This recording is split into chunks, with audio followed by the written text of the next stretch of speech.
কখনো কখনো খবরের শিরোনামের আড়ালে লুকিয়ে থাকে হাজারো মানুষের কান্না। ভারতের অনেক মুসলিম পরিবার আজ এমন এক বাস্তবতার মধ্য দিয়ে জীবন কাটাচ্ছে, যেখানে নিরাপত্তা, স্বাধীনতা আর সম্মানের জন্য প্রতিনিয়ত লড়াই করতে হয়।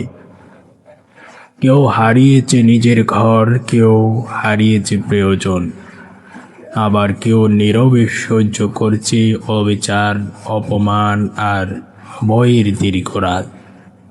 একটা শিশু যখন ভয়ে কেঁপে ওঠে, একজন মা যখন সন্তানের ভবিষ্যৎ নিয়ে আতঙ্কে ঘুমাতে পারে না, একজন বাবা যখন নিজের পরিবারকে নিরাপদ রাখতে অসহায় হয়ে পড়ে, তখন বুঝতে হয় নির্যাতন শুধু শরীরে আঘাত করে না, এটা মানুষের মন, স্বপ্ন আর শান্তিকেও ভেঙে দেয়।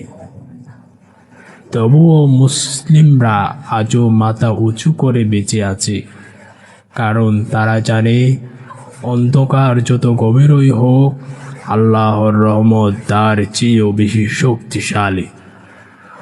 জুলুম যত বড়ই হোক, সত্য একদিন প্রকাশ হবেই। আমরা হয়তো দূরে আছি, কিন্তু দোয়া, প্রতিবাদ আর মানবতার কণ্ঠ কখনো দূরে থাকে না। আজ প্রয়োজন বিভেদ নয়, প্রয়োজন ন্যায় বিচার, শান্তি আর সকল মানুষের মৌলিক অধিকার নিশ্চিত করা। হে আল্লাহ, পৃথিবীর সকল নির্যাতিত মুসলিমদের হেফাজত করুন, তাদের চোখের অশ্রুকে রহমতে পরিণত করুন, তাদের হৃদয়ে ধৈর্য দিন, আর জালিমদের হাত থেকে নিরপরাধ মুসলিমদের রক্ষা করুন। আমিন।